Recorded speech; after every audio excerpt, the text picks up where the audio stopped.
Kami bersyukur karena kami punya Allah yang ajaib. Kami tahu Tuhan tidak pernah meninggalkan kami. Kami tahu Tuhan setia. Kami tahu di tengah masalah, di tengah pergumulan, ada kekuatan yang ajaib. Bapa, kami mau kebaskan setiap yang bukan daripadamu. Setiap keletihan, setiap tidak percaya, setiap perasaan terintimidasi. Kami mau sungguh jadi wanita-wanita yang kuat, jadi anak-anak Tuhan yang kuat dan perkasa, dan selalu mengalami kemenangan demi kemenangan. Mari Tuhan, kami berdoa, biar hati-hati pagi hari ini semua dipulihkan. Biar yang letih lesu disegarkan.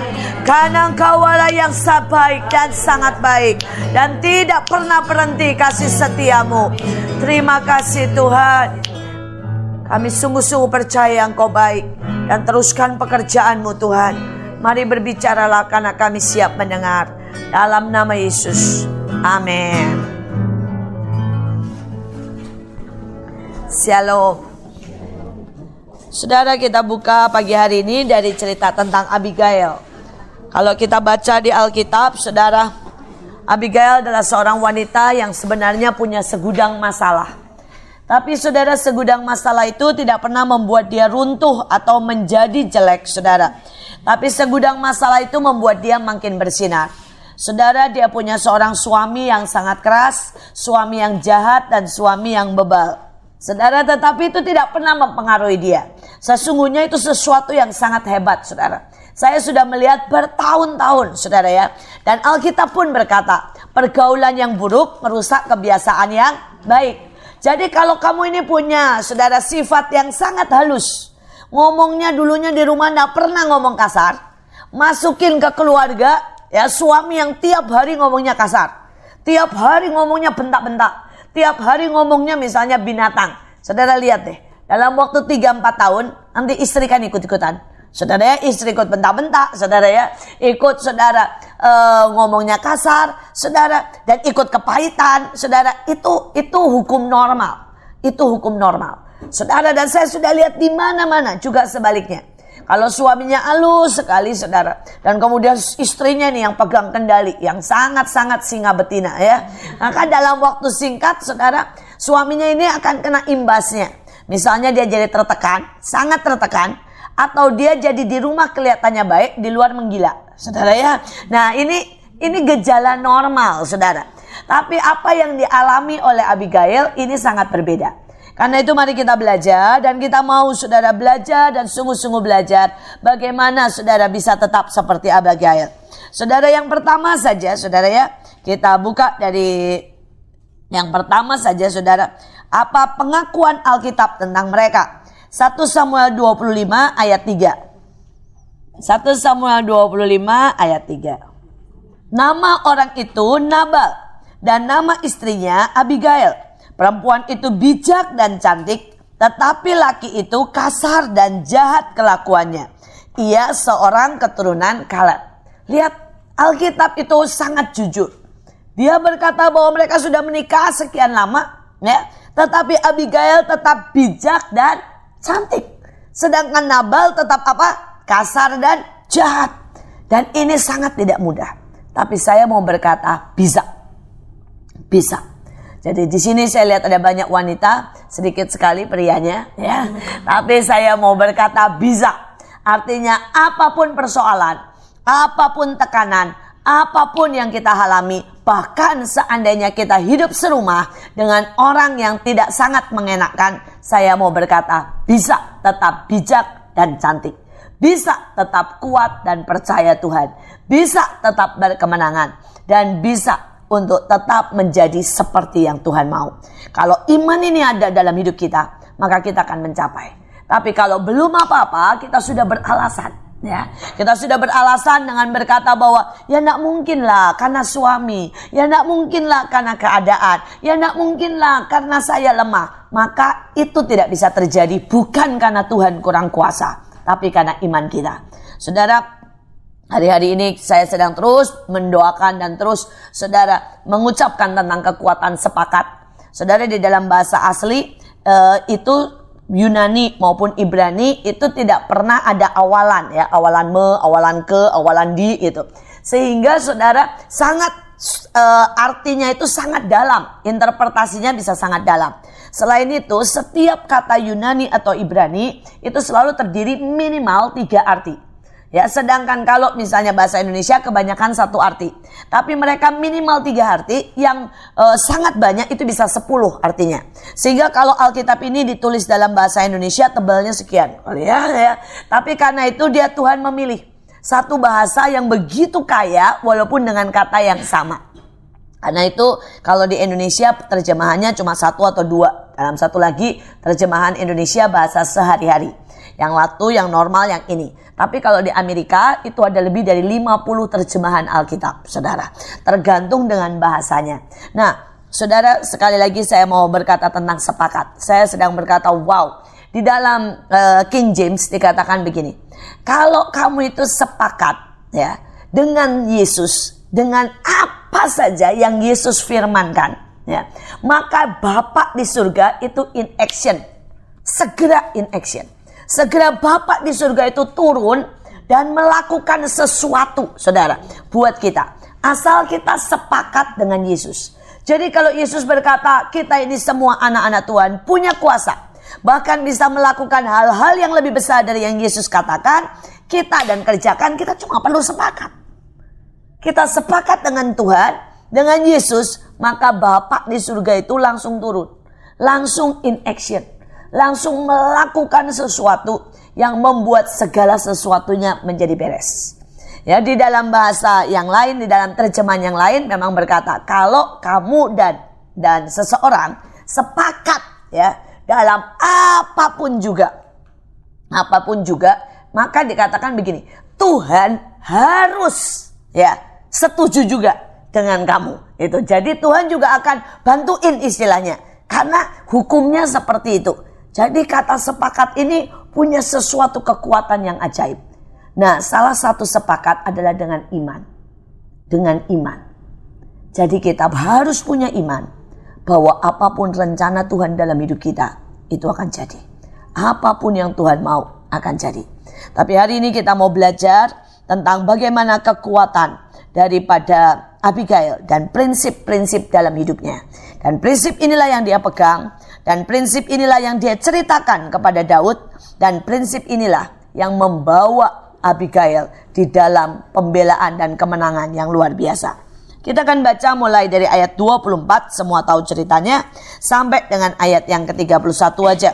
Saudara, Daud datang dan kemudian dipermalukan oleh Nabal dan Daud marah. Dan Daud ingin membunuh, ya, yang datang bukan Daud tapi anak buahnya, dan dia ingin menghabiskan Nabal. Dan kemudian anak buahnya bilang ke Abigail, tolong buat sesuatu. Dan dia menyediakan roti, menyediakan semuanya, dan dia menyambut Daud. Dan sekarang apa yang dikatakan oleh Abigail? Mari kita baca di dalam ayat 24. Saya baca ayat 24, saudara jawab ayat 25, demikian seterusnya sampai 31. Inilah prinsip Abigail yang perlu kita renungkan. Ia sujud pada kaki Daud serta berkata, aku sajalah ya Tuhan yang menanggung kesalahan itu. Izinkanlah hambamu ini berbicara kepadamu dan dengarkanlah perkataan hambamu ini. Janganlah kiranya tuanku mengindahkan Nabal orang yang dursila itu. Sebab seperti namanya demikianlah ia. Nabal namanya dan bebal orangnya. Tetapi aku hambamu ini tidak melihat orang-orang yang tuanku suruh. Oleh sebab itu tuanku, demi Tuhan yang hidup, dan demi hidupmu yang dicegah Tuhan dari melakukan hutang darah, dan daripada bertindak sendiri dalam mencari keadilan, biarlah menjadi sama seperti Nabal musuhmu, dan orang yang bermaksud jahat terhadap tuanku. Oleh sebab itu pemberian yang dibawa kepada tuanku oleh budakmu ini, biarlah diberikan kepada orang-orang yang mengikuti tuanku. Ampunilah kiranya kecerobohan hambamu ini, sebab pastilah Tuhan akan membangun bagi tuanku keturunan yang teguh.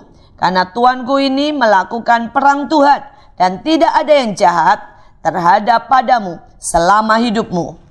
Jika sekiranya ada seorang bangkit mengejar engkau dan ingin mencabut nyawamu, maka nyawa tuanku akan terbungkus dalam bungkusan tempat orang-orang hidup pada Tuhan Allahmu.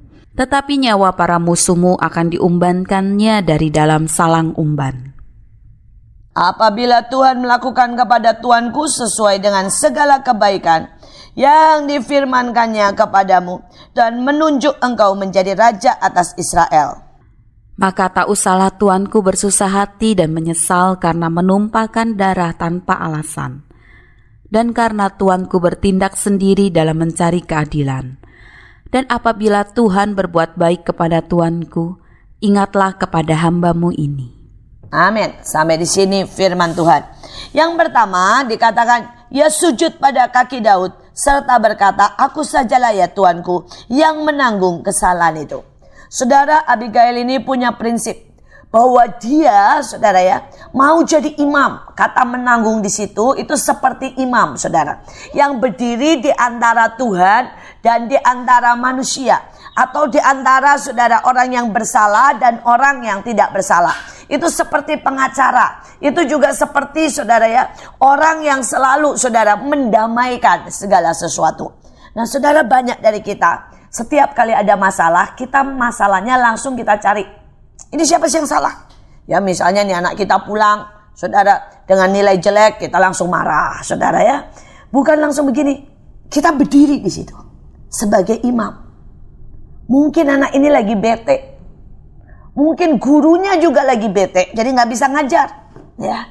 Dan kita belajar menanggung, ikut menanggung di situ. Saudara, kadang-kadang saudara kita lihat suami kita mengalami kerugian dan kita langsung marah mungkin. Kita berkata makanya sih, ya, dan keluarlah, ya tidak begini, tidak begini. Harusnya kita bilang, oke, aku sama-sama. Ya, saya belajar dari ibu saya, ya ayah saya dokter, terus kemudian jadi hamba Tuhan. Tapi pada waktu jadi dokter, seperti biasa harus pindah dari satu lokasi ke satu lokasi. Dan saya melihat saudara bagaimana cara ibu saya. Pada waktu ayah saya dapat pernyataan dari Tuhan bahwa dia harus ke Irian Jaya. Saudara, itu daerah yang sangat gersang, daerah yang sangat tidak mengenakan dan tidak ada gaji yang cukup, saudara. Ibu saya langsung berkata, sebagai istri saya yang akan menanggung. Dan caranya apa, saudara? Dia datangkan dari Pulau Jawa, saudara, yang namanya bibit, ya, pupuk. Dia bawa ayam, saudara. Karena di sana itu tidak ada ayam, saudara ya. Jadi ibu saya beternak ayam, saudara.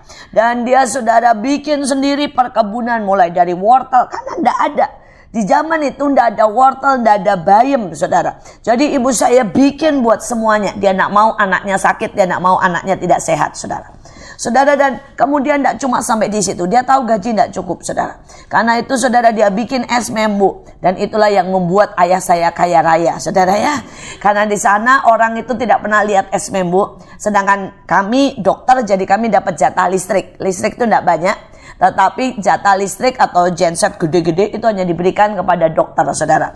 Karena ayah saya dokter, jelas, saudara, genset banyak. Karena harus menyimpan obat-obatan dan mesin alat-alatnya dokter itu kan. Alat dokter gigi itu kan banyak banget, saudara, wattnya. Lain sama dokter umum, saudara. Jadi kemudian, saudara, dan itulah yang dipakai oleh ibu saya untuk bikin es membu. Dan orang itu jejer, saudara ya, antre buat beli es membu. Dia belinya itu pakai emas, saudara. Bayangkan, pakai butiran emas. Karena mereka memang tidak punya uang. Tapi emas itu tinggal ngayak, saudara, di sungai-sungai. Nah, saudara, karena itulah keluarga kami sangat berkelimpahan. Ya, kami dalam tanda kutip kaya raya mendadak, saudara. Karena saya melihat bagaimana ibu saya menanggung, saudara. Gak ada omelan. Gak ada berkata begini, gila ya, lu milih daerah kayak begini, makai pikiran dong gitu ya. Gak ada apa-apa buat anak-anak, panasnya kayak begini. Gak ada sekolah, gimana sih? Gak ada begitu. Ibu saya berkata, enggak masalah. Dia berkata, kalau kamu sudah pilih seperti ini, saya yang nanggung. Saya yang ajarin anak saya akan ambil bahan-bahannya. Saudara, jadi saya itu belajar sama ibu saya. Jadi saya sekolah sejak 3 tahun, saudara. Karena apa? Sekolah di rumah. Dan kemudian pada waktu saya dimasukkan ke TK, dipindah lagi kan. Setelah 3 tahun dari Biak, pindah, saudara, ke Bandung. Saya masuk ke TK, saya juara, saudara. Kenapa? Ibu saya tidak pernah biarkan anaknya tidak bisa membaca, tidak bisa menulis, saudara ya. Dia buat saya di atas rata-rata, saudara. Walaupun lewat tes, saudara. Saya melihat ini yang namanya menanggung. Dan Abigail punya yang seperti ini. Demikian juga di dalam gereja. Seringkali ada orang-orang yang cuma berkata begini, ya pendeta ngomong begitu, ya pendeta, bukan saya. Tapi begitu ada visi, saudara, terus kemudian kita berkata, saya yang menanggung. Saya dukung dengan duit, misalnya ya. Saya dukung dengan tenaga. Maka pelayanan itu akan jadi besar. Dan kita akan dapat upah sebagai wanita yang bijak, sebagai umat yang bijak dan pandai. Karena kita dapat bagian yang luar biasa. Dan saya berdoa, saudara. Salah satu kesaksian teman saya juga, anaknya kena narkoba. Saudara, dan dia keluarga baik-baik. Seringkali saat begitu langsung masalahnya dicari. Ini masalahnya di mana nih ya? Sekolahnya yang tidak benar ya, atau anaknya yang tidak benar, atau bapaknya yang tidak benar, atau kepahitan. Sudahlah. Kadang-kadang saudara ya, mencari kesalahan tidak menyelesaikan apa-apa. Kalau persoalannya sudah terlanjur, tidak usah nyari kesalahan. Tanggung saja. Artinya kita cari jalan keluar. Saudara, begitu teman saya tahu seperti itu, dia langsung saudara buat yayasan. Dia buat yayasan untuk rehabilitasi. Dia belajar saudara semuanya. Dan kemudian saudara, jadi dia tidak mau anaknya merasa eksklusif sendirian dan kesepian.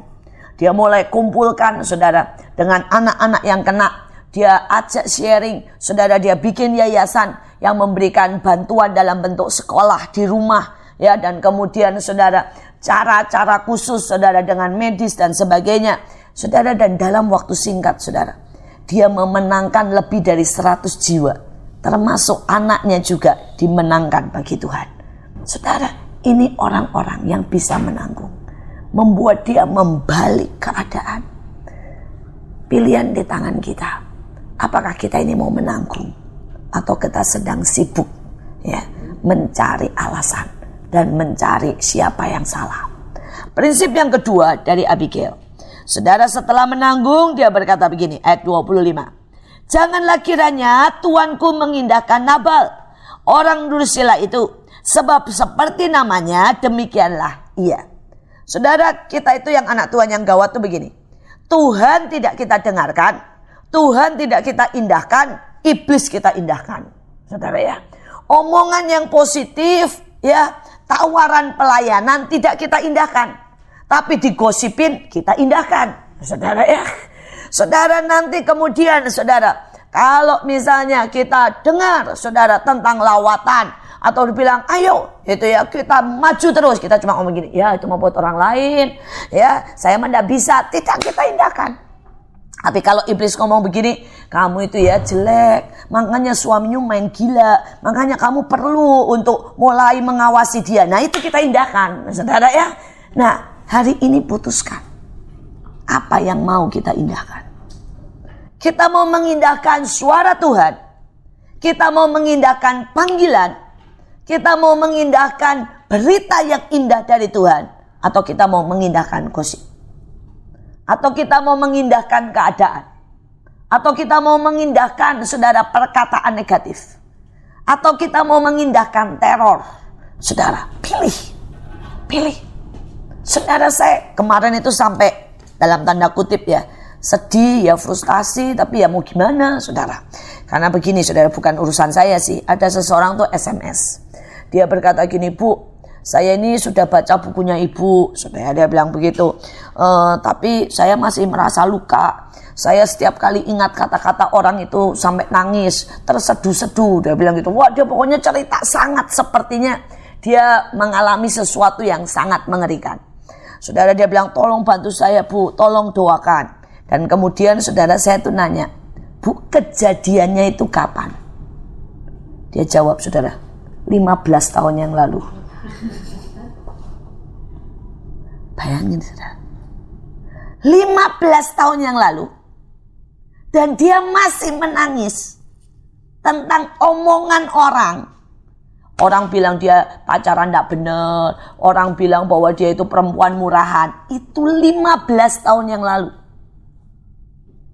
Dan dia baca buku, dengerin kaset khotbah, masih merasa tidak bisa bangkit. Karena omongan orang, saudara. Yang omongannya itu sudah 15 tahun yang lalu. Coba saudara bayangkan. Apa enggak frustasi? Saudara, kalau kita ini ibu-ibu ya tahu. Saudara ambil coba empedu. Ya. Terus kemudian sentuhkan yang empedu pecah itu saudara ya.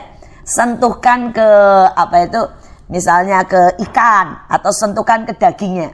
Setelah itu saudara cuci. Pahit enggak? Pahit. Nah, apalagi ini direndam sama kepahitan 15 tahun. Kira-kira mau diapain ya?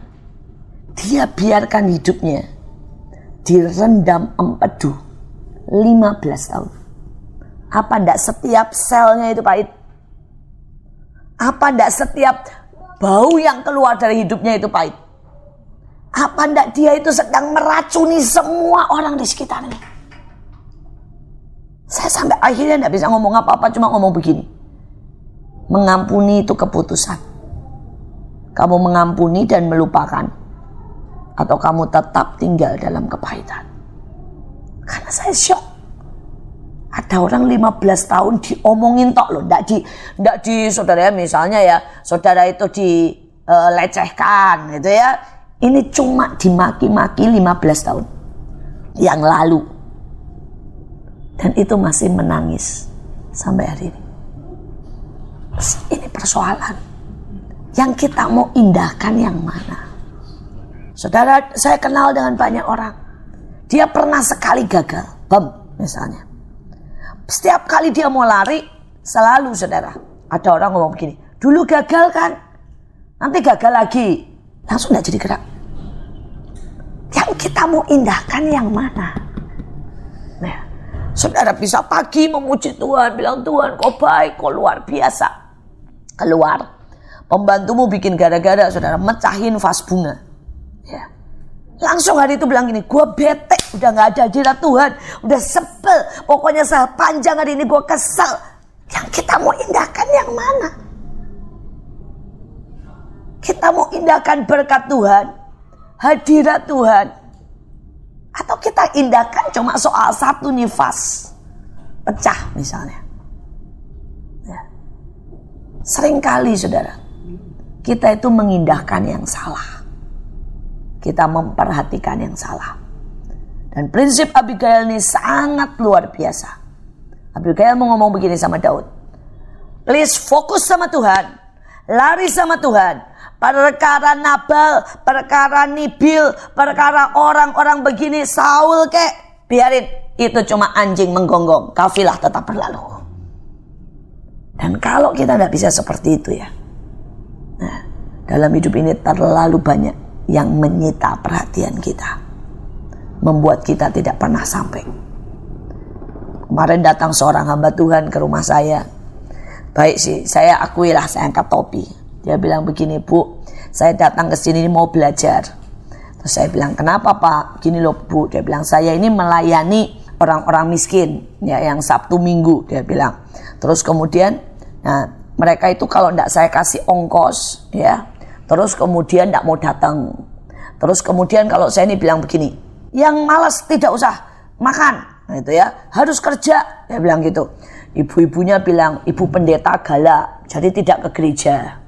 Terus dia bilang, nanti ya Bu ya, kalau saya ini bilang begini, pokoknya ya yang dikasih sembako cuma yang memang benar-benar tidak bisa makan dan sakit.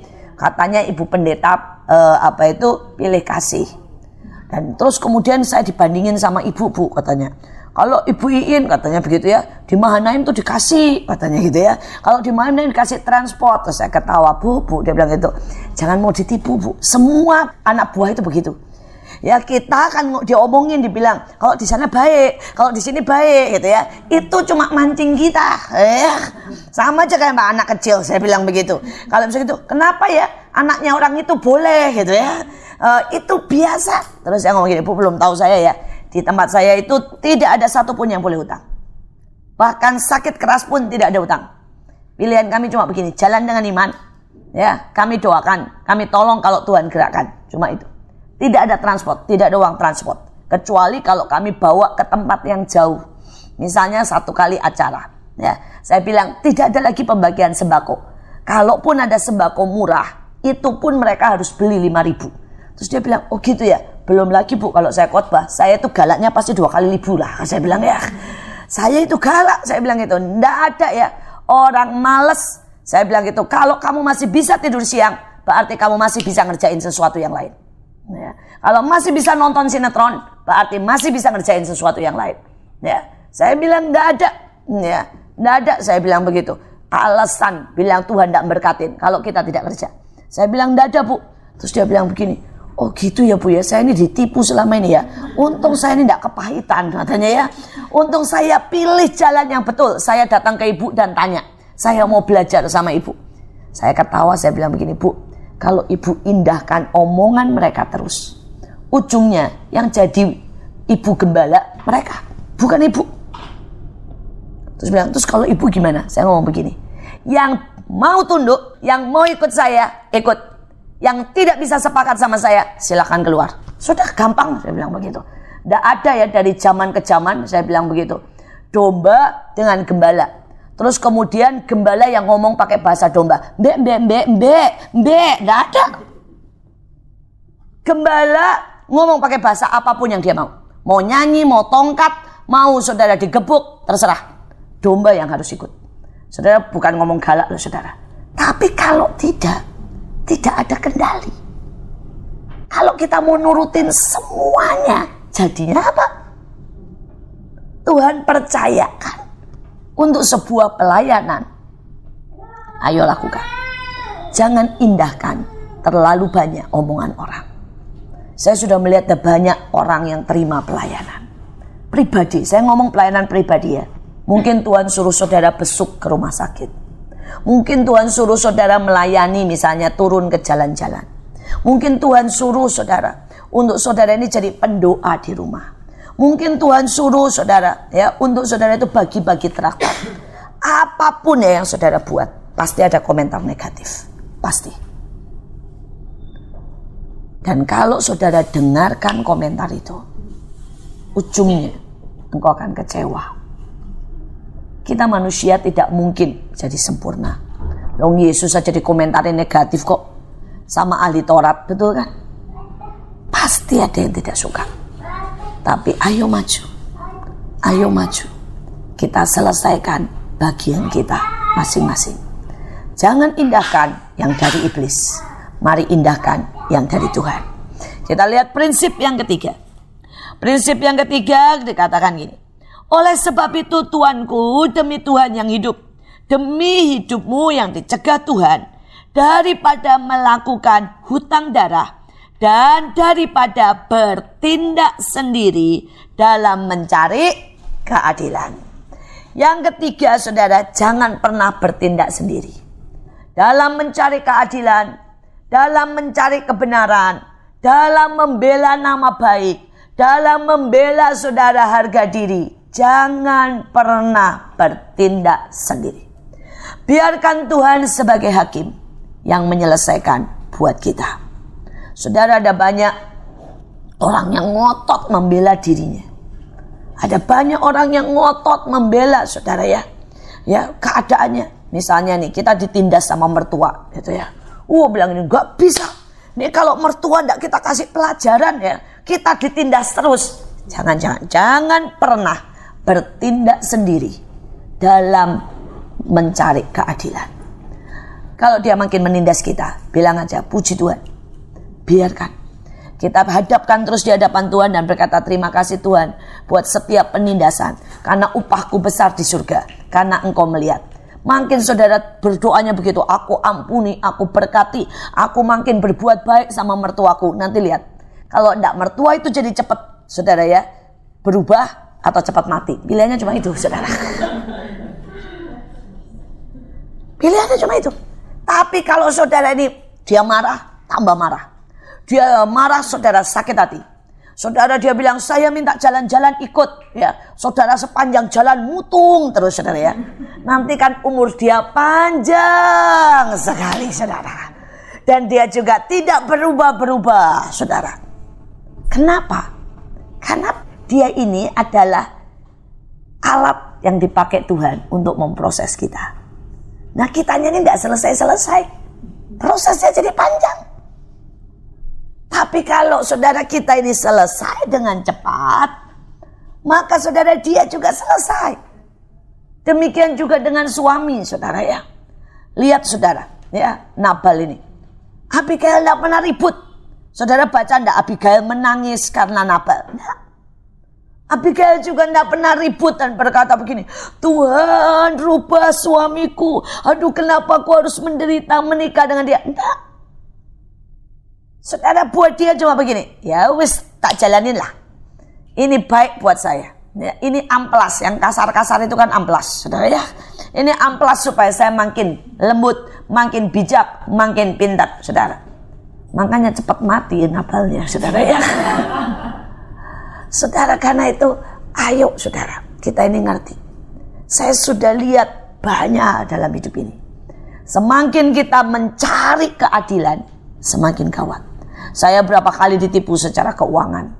Jadi orang datang, saudara ya, nangis-nangis, taunya bohong, saudara ya. Terus orang bilang begini, wah Bu, kita kesel nih, sekolah ini sudah gratis, gitu ya. Masih ada orang yang nipu, katanya ya. Masih ada nih orang yang kaya. Sekolah kami ini kan sudah subsidi itu 50%. Itu masih lagi tambah 20% itu pekerja gereja. Jadi total 70% itu subsidi. Itu masih ada orang kaya yang punya, saudara ya, mobil 3. Pada waktu pendaftaran pakai daster ya. Terus kemudian saudara nangis-nangis bilang tidak punya apa-apa, saudara.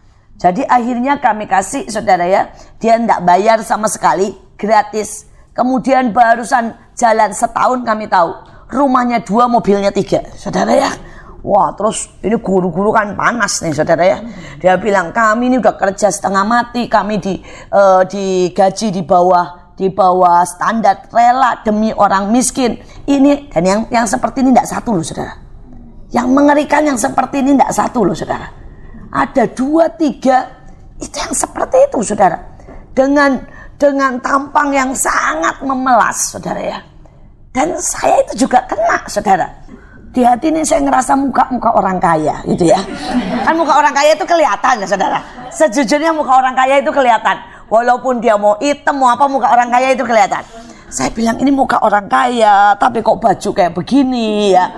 Ya terus kemudian dia nangis, itu nangis Bombay, saudara ya, benar-benar nangis sampai, aduh Bu Iin, saya sudah tidak bisa bayar, begini gitu. Suami istri lagi, saudara ya. Jadi saya tuh mikir begini, kalau saya tetap bilang tidak bisa gitu ya, aduh ya, masa sih saya tega gitu. Walaupun saya sudah tahu, kalau lihat muka enggak miskin ini. Kalau lihat muka ini enggak miskin. Karena begini, saudara, orang enggak tahu bagaimana kalau orang miskin itu dia nempel yang namanya matahari dengan, jadi hitamnya itu hitam butek. Ini istilah saya, saudara ya. Bukan hitam terang. Nah, kalau orang yang terawat dengan baik, walaupun hitam, saudara ya, itu lain, saudara ya. Hitamnya itu hitam mengkilat. Nggak tahu bagaimana lah menjelaskannya. Cuma karena saya tiap hari ketemu, jadi saya tuh tahu ini hitam butek ya. Ini benar nih gitu ya. Ini sama matahari itu benar-benar butek gitu ya. Jadi itu orang yang jalan kaki, orang yang benar-benar di luar terus, itu pasti hitamnya butek, saudara. Sedangkan mereka yang biar bagaimanapun di AC, di rumah, naik mobil, itu hitam tuh terang. Tidak bisa butek-butek yang kayak gimana, tidak bisa nerangin lah. Nah, saudara, jadi saya bilang ini suami, istri, anak, semua terang. Nah ya, hitam sih tapi terang gitu ya. Jadi menurut saya itu gini, enggak lah, tapi dia nangis sungguh-sungguh. Jadi saya kasih. Barusan selesai kasih, saudara, guru saya seminggu kemudian marah-marah. Tahu enggak Bu, dia itu punya rumah di Kemang, bayangin katanya gitu ya. Samaan sama ibu satu komplek. Bagaimana mungkin bisa minta subsidi? Ya, terus saya bilang, ya sudahlah, gimana ya? Sudah terlanjur, masa kita mau grebek ke rumahnya? Ya, kan juga tidak lucu, saudara. Kita mau grebek gitu dan bilang, kenapa kamu tinggal di sini dan mengaku miskin dan sebagainya ya. Aduh, aku bilang ya sudahlah, udah biarinlah. Saya bilang, jangan kita mencari ya keadilan sendiri. Tapi saya lihat, saudara, setiap kali secara manusia kita tertipu seperti apa, berkat Tuhan mengalir. Dan yang gawat, saudara, ada beberapa dari mereka itu mengaku, saudara. Sejak mereka menipu, ya akhirnya mereka datang ke kami dan mereka berkata, sejak mereka menipu, itu terus diruntun, saudara, dengan masalah. Ada yang kena masalahnya di dalam perusahaan, orang tuanya sakit kanker dan sebagainya, sampai akhirnya benar-benar dia tidak bisa bayar uang sekolah. Saudara, jangan pernah ribut mencari keadilan sendiri. Biarkan Tuhan, saudara. Kita punya Tuhan yang baik. Kita punya Tuhan yang akan mengatur dan menyelesaikan semuanya. Walaupun kadang-kadang memang tidak bisa tidak bisa dipungkiri Tuhan kita itu maha sabar. Jadi seperti kalau saudara lihat, Daud itu dikejar-kejar Saul 13 tahun, saudara. Itu sabarnya Tuhan memang begitu, saudara ya. Tapi jangan khawatir. Daud menikmati jadi raja lebih dari 30 tahun. Saudara, itu berkali-kali lipat dari penderitaan yang dia alami. Jadi saya mau berkata, tidak pernah Tuhan tidak adil. Tidak pernah. Walaupun tetap dia sabar. Jadi jarang untuk kita bisa melihat begini. Begitu orang bohong mati di depan kita gitu ya. Atau orang memukul kita, orang itu langsung pingsan gitu ya. Janganlah, jangan mimpi seperti itu. Karena selalu ada kesabaran Tuhan. Kesabaran Tuhan membuat kita tahu bahwa dia memberikan kesempatan buat orang itu bertobat. Kesabaran Tuhan. Teruskan. Prinsip Abigail yang luar biasa. Kemudian ayat 27. Oleh sebab itu, dia bilang, pemberian yang diberikan kepada tuanku oleh budakmu ini, biarlah diberikan kepada orang-orang yang mengikuti tuanku. Saudara, dia itu selalu menaruh dirinya sebagai pelayan, sebagai budak. Saudara, ayah saya selalu berkata, hati hamba. Ya, saya berkata, kalau saya lihat dari ayah saya berkata, tidak pernahlah saya menang dari beliau. Saudara, dia bilang, kalau kamu tuh punya hati hamba, hidupmu tuh akan tenang sekali. Tidak perlu marah, tidak perlu tersinggung, tidak perlu kesal, karena kamu punya hati hamba. Dan saya lihat itu dalam hidup ayah saya. Saudara, saya lihat misalnya gini ya, mobil tiba-tiba pagi mau berangkat gitu ya, dia mau berangkat pergi mogok. Terus kemudian kalau kita sudah uring-uringan, bayangin mau pergi tiba-tiba mobil mogok, itu kan kesel gitu ya. Tapi ayah saya bisa dengan santai begini, ya sudah, bagus, sudah lama saya tidak naik bemo, katanya begitu ya. Ya sudah, saya naik bemo. Saudara, sesantai itu. Karena buat dia apapun yang dia miliki, itu tidak pernah membuat dia punya hati yang sombong di atas. Dia benar-benar punya hati hamba yang siap dari bawah ya melakukan apapun. Saudara, usia beliau sekarang sudah 75. Saudara, dan saya masih tetap lihat. Kalau selesai persekutuan, kami kan pakai karpet ya saudara ya. Kalau selesai persekutuan, dia enggak, saya hamba Tuhannya, saya sudah 75, saya langsung naik. Enggak, saudara. Dia langsung, saudara, pasti selesai persekutuan, dia akan ikut gulung karpet. Itu sampai hari ini loh saudara. Sampai hari ini. Saudara, apalagi kalau pas tidak ada pembantu, saudara ya. Saya itu lihat luar biasa. Hari Sabtu, ayah saya akan turun. Kemudian bersihin semua, ya, nyapu pakai penyedot debu, dia bersihin semua karpet, dia bersihin satu-satu pakai penyedot debu. So, sudah lihat begitu ya, dia keringetan semua. Saya bilang gini, Pak, tak gantiin. Itu dia sering kali, enggak, bagus, kesempatan buat olahraga. Hati hambanya itu ya, membuat dia tidak pernah merasa pekerjaan apapun itu sebagai sesuatu yang rendah atau beban. Dia selalu melihat sesuatu yang baik di dalam segala hal, ya, di dalam segala hal. Kalau ada orang yang ngomong dia sesat, atau dia cerita, bisa dia ketemu Tuhan, terus orang bilang begini, wah sesat, Alkitab kan berkata, tidak ada yang bisa melihat Tuhan. Padahal yang disebut tidak ada yang bisa melihat Allah Bapa. Kalau Tuhan, semua bisa melihat Tuhan. Dulu murid-muridnya, bahkan setelah dia naik ke surga, Yesus turun lagi, ngobrol, makan, jalan, makan ikan goreng, betul kan? Jadi kalau mau ketemu Tuhan Yesus atau mengundang Yesus, jangan lupa sediain ikan goreng. Menurut saya itu favoritnya. Loh, begitu dia bangkit, banyak makanan loh di situ.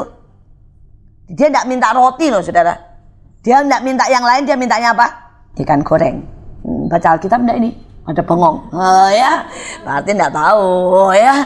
Bayangin habis ngalamin salib, naik ke surga, ketemu Bapak, masuk di Firdaus, ya, masuk kemuliaan, turun ke bawah, ketemu murid-murid, mintanya apa? Ikan goreng. Kalau itu berarti favorit, saudara ya.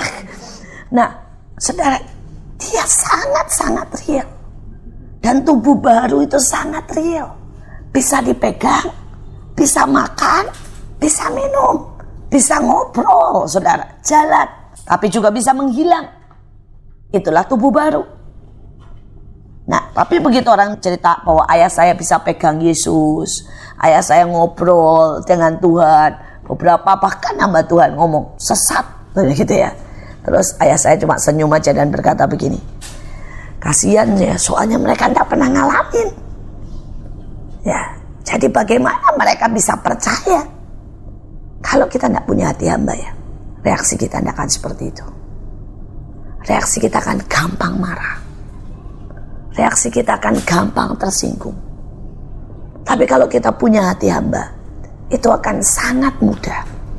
Dalam hidup saya setiap kali saya itu melihat betapa luar biasanya. Salah satu yang paling saya kagum, saya sampai berkata, God, saya tidak lihat orang sekuat ini, sekental ini hati hambanya waktu dia sakit. Begitu ditabrak jeger, saudara ya, terus kemudian masuk rumah sakit, dia tidak ngeluh, tidak protes sama sekali ke Tuhan.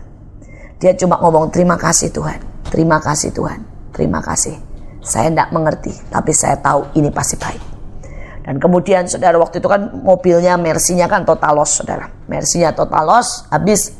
Tapi anak-anaknya tahu, papa ini penggemar mobil.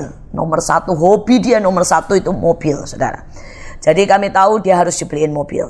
Jadi kami ini rapat, saudara, anak-anaknya. Terus kemudian yang satu bilang, kamu bisa keluar berapa? Kamu bisa keluar berapa? Nah, akhirnya kami bilang, ngomong sama papa, Pak, kami ini udah rapat, terkumpullah sekitar 300 juta. Papa mau mobil apa? Kami beliin.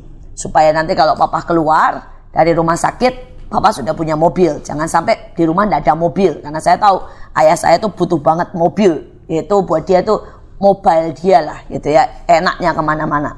Terus kemudian ayah saya ngomong begini, jangan pernah ya mencoba ya. Dia bilang membelikan saya mobil.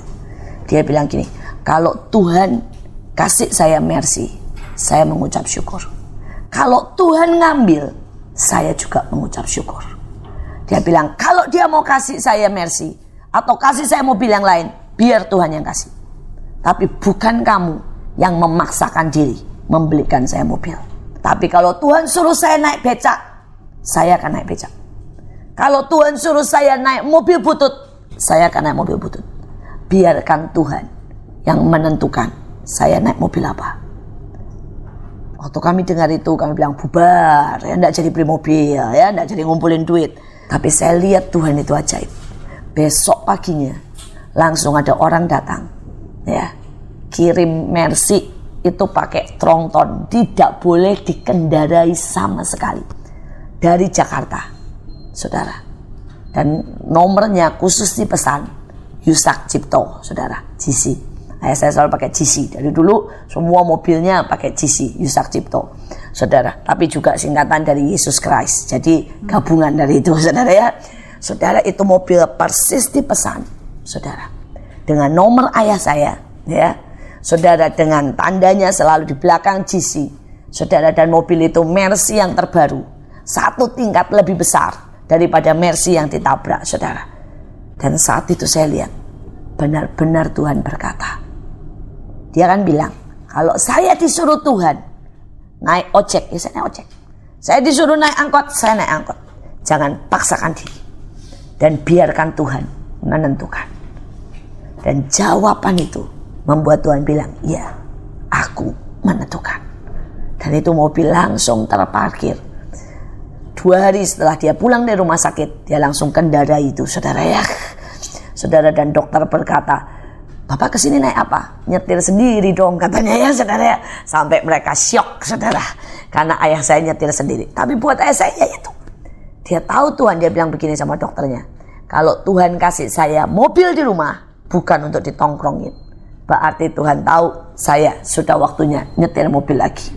Saudara, saya berdoa punya hati hamba simple, tidak pernah butuh mempertahankan apapun. Dan kalau ini bisa ya, hidup kita akan sangat tenang. Hidup kita akan menikmati apapun.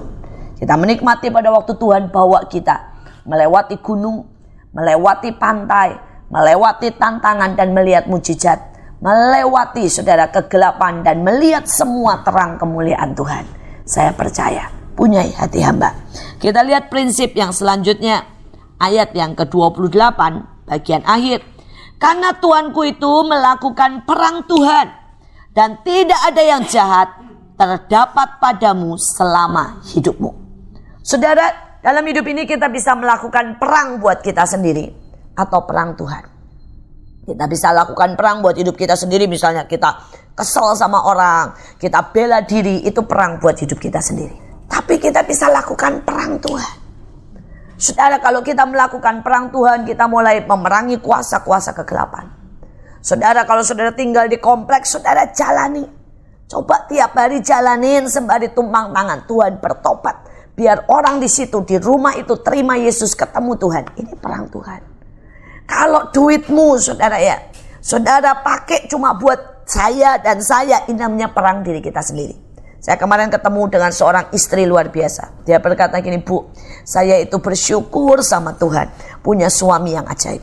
Dia bilang, suami saya berkata, buat saya tidak mau tahu, dia bilang gitu, perkara keuangan. Bagian saya kerja, bagian kamu mengurus keuangan. Saudara, dan terus kemudian istrinya bilang begini, Pak, kita itu kan tahu sama tahu, kamu dipanggil Tuhan buat jadi bendahara. Dia bilang, bisa enggak Pak, kamu kerja lebih kencang lagi. Tapi kita mengambil keputusan. 70% dari penghasilanmu itu untuk membiayai semua pelayanan. Jadi pelayanan di sini, pelayanan di sini. Dia juga punya 70 pelayanan, saudara. Jadi dia punya sekolah sendiri. Saudara, dia juga, dan dia tidak mau terikat buat dirinya sendiri. Dia sokong, saudara, 5 pelayanan di daerah, termasuk di Biak. Dia punya, saudara ya, pelayanan khusus untuk orang miskin. Dan pokoknya dia punya 70, saudara, pelayanan yang sama dia dikontrol dan dibagikan keuangan. Saudara, dan dia berkata, itu ajaib loh Bu. Suami istrinya itu kerjanya itu istilahnya pendapatannya tidak tentu. Dia bilang, bayangkan Bu ya. Dia bilang 70% dengan 70 pelayanan. Dia bilang, jujur aja Bu, satu pelayanan itu 10 juta. Dia bilang, jadi Ibu hitung sendiri. Dia bilang begitu, 70. Pendapatan suami saya harus berapa untuk nyukupin ini. Dan saya tahu benar, dia bajunya sangat sederhana, semua sangat sederhana, mobilnya sederhana. Dan dia tahu, saya tahu karena cara dia dukung pelayanan Mahanaim, dia setia. Dan dia lakukan itu. Dan dia bilang yang ajaib Bu, setiap bulan suami saya dapat order aneh-aneh, dapat terus.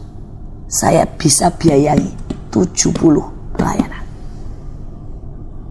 Saudara bisa bayangkan ya, kenapa Tuhan bisa bukakan begitu besar? Karena itu perang Tuhan, bukan perang buat dirinya sendiri. Itu perang Tuhan. Dia bilang, saya tidak bisa ngerti Bu. Dia bilang, sampai dia bilang suami saya itu selalu dapat, istilahnya dia bilang, hal yang buangan. Jadi misalnya ada ladang batu bara, semua orang bilang sudah tidak bisa dibuat. Sudah tidak ada hasilnya, sudah tidak bisa, ini sudah habis. Kasih ke suaminya. Cool, jadi. Saudara, nanti ada orang lagi bilang, ini ada bank, ya, sudah kolak, sudah hancur, ya. Kamu bisa enggak beresin kemudian sampai dijual?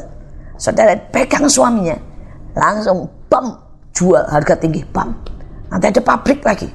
Ini pabrik sudah habis, kolap, sudah rugi, minus. Ya, dia bilang, bisa enggak kamu kerjain? Dan dia bilang, Tuhan tahu Bu, suami saya dan saya ini ikut bantuin di rumah, accountingnya ikut bantuin ini, ikut bantuin itu. Saya udah jadi sekretaris pribadi suami saya, dia bilang begitu ya. Dia memang dua-duanya orang lulusan Amerika, dua-duanya lulusan bisnis, saudara. Dan dia berkata, saya cuma lihat, ini perang Tuhan. Jadi tidak pernah kita kalah. Tidak pernah, dia bilang gitu, kita rugi. Karena ini perang Tuhan. Saudara, sekarang tergantung perang kita atau perang Tuhan. Kalau perang kita, kemungkinan kalah sangat banyak. Tapi kalau perang Tuhan, tidak mungkin kita kalah. Karena ini perang Tuhan. Saya berdoa ya supaya kita menangkap. Tapi ada orang ngomong begini, ini perang Tuhan, tapi ngasih ke Tuhan 10%. Ya boceng lila istilahnya ya. Kasih Tuhan 10% kok bilang perang Tuhan. 10% mah sudah keharusan. Nah, banyak orang pakai alasan. Cuma bilang perang Tuhan hanya untuk dirinya, egonya. Saudara, sekarang menjadi masalah. Perang atau perang Tuhan. Terakhir, saudara, ayat yang ke-29. Jika sekiranya ada seorang bangkit mengejar engkau dan ingin mencabut nyawamu, maka nyawa Tuanku akan terbungkus dalam bungkusan tempat orang-orang hidup pada Tuhan Allahmu. Tetapi nyawa para musuhmu akan diumbankannya dari dalam sarang umban. Saudara, yang terakhir saya mau berkata, hidup kita ini bisa terbungkus di dalam hadirat Tuhan, atau hidup kita ini di luar hadirat Tuhan. Saudara, pilihan juga di kita. Yesus punya satu statement yang sangat luar biasa. Dia berkata, kalau firman-Ku ada di dalam kamu dan kamu di dalam Aku, dibungkus artinya, maka engkau minta apa saja, maka itu terjadi. Saudara, Yefta pada waktu dia mau bertempur, dia pakai statement yang dalam bahasa Ibrani-nya sama. Dia bilang gini, cengkeram aku Tuhan, bungkus aku, maka aku akan mendapat kemenangan. Saudara, tapi di dalam kata-kata yang sama ini juga dipakai, saudara, pada waktu Musa menerangkan tentang kejadian bumi. Dikatakan gini, bumi kacau dan balau. Bumi ini, saudara, sama sekali tidak terbentuk. Dan kemudian roh Allah melayang-layang, dalam bahasa aslinya mengerami dan membungkus sampai tidak kelihatan. Maka terciptalah segala sesuatu yang baik. Saudara, kita tahu ya, kalau telur itu kan benda mati. Tapi begitu dierami, kalau dierami yang kelihatan ayamnya atau telurnya? Ada yang kelihatan dierami, tapi ayamnya cilik, telurnya gede gitu. Ada tuh? Ya, dierami itu hilang telurnya, dibungkus. Dan tiba-tiba yang mati inilah menjadi hidup. Telur tidak bergerak, tapi tiba-tiba di dalamnya ada kegerakan. Telur ini bukan hidup. Telur tetap benda mati, karena dia tidak bertumbuh. Tapi di dalamnya tiba-tiba ada kehidupan pertumbuhan. Begitu kita dibungkus oleh Tuhan, maka sifat kita berubah. Dari mati menjadi hidup. Kata yang sama sebenarnya sejajar dipakai untuk Henokh. Henokh dibungkus Tuhan, sehingga Henokh tidak mati, tetapi mengalami kekekalan. Saya berdoa supaya setiap kita sungguh-sungguh minta dibungkus Tuhan, maka sesuatu yang luar biasa akan terjadi. Ini prinsip sangat bijaksana. Ini prinsip yang dikatakan Abigail adalah prinsip untuk menang dalam kehidupan ini. Inilah kunci kenapa Abigail sama sekali tidak pernah terpengaruh. Tidak pernah, saudara, menjadi seperti Nabal, tapi dia semakin indah, semakin bersinar dalam segala keadaan. Dan saya berdoa kita semua menjadi lebih daripada pemenang. Mari kita berdoa.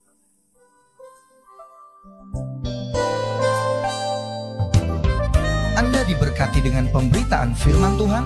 Dapatkan kaset, VCD, CD, MP3, dan buku-buku rohani dari hamba-hamba Tuhan Evangelis Yusak Cipto, Pendeta Petrus Agung, Evangelis Iin Cipto, dan hamba-hamba Tuhan lainnya. Tersedia juga banner dan alat-alat tarian lainnya hanya di toko buku Bless to Bless. Bless to Bless. Bless to Bless.